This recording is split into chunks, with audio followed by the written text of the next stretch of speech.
টানা ১.৫ বছর ধরে কোণঠাসা থাকার পর খুলছে আওয়ামী লীগের একের পর এক কার্যালয়। এরই মধ্যে দেশের রাজনীতিতে ফিরতে মরিয়া কার্যক্রম নিষিদ্ধ দলের নেতাকর্মীরা। সেই হিসেবেই একের পর এক পরিকল্পনা করছে দলটি। এরই অংশ হিসেবে এবার ২৬শে মার্চ স্বাধীনতা দিবসকে টার্গেট করে ছক কষছে আত্মগোপনে থাকা আওয়ামী লীগের শীর্ষ নেতারা। এরই মধ্যে প্রস্তুত করা হয়েছে তাদের মাস্টার প্ল্যানও।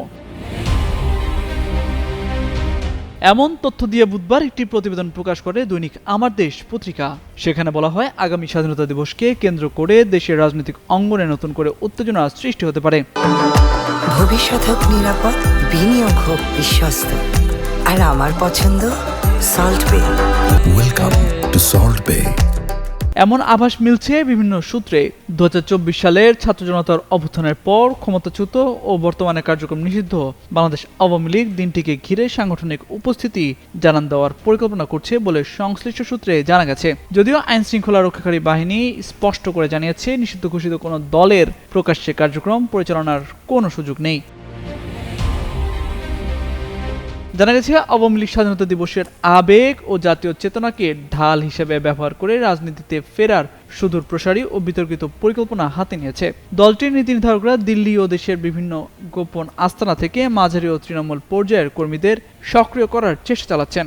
উদ্দেশ্য ২৬ মার্চের প্রাক্কালে সাভার জাতীয় স্মৃতিসৌধে ফুল দিয়ে রাজনীতির ময়দানে আনুষ্ঠানিক প্রত্যাবর্তনের ঘোষণা দেওয়া।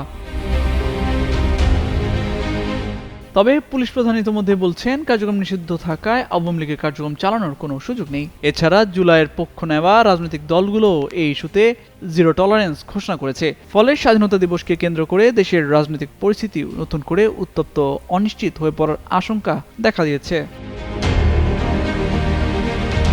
আওয়ামী লীগের এ তৎপরতা নিয়ে সদ্য বিদায়ী পুলিশ মহাপরিদর্শক বাহরুল আলম স্পষ্ট ভাষায় বলেছেন, নিষিদ্ধ রাজনৈতিক দলের কার্যক্রম বা কর্মসূচি চালানোর কোনো সুযোগ নেই। অন্যদিকে বিএনপি মহাসচিব ও বর্তমান সরকারের প্রভাবশালী মন্ত্রী মির্জা ফখরুল ইসলাম আলমগীর জানিয়েছেন, আওয়ামী লীগ ইস্যুটি সম্পূর্ণ আইনের আওতায় দেখা হচ্ছে। তামজিদ মির্জা, যুগান্তর নিউজ।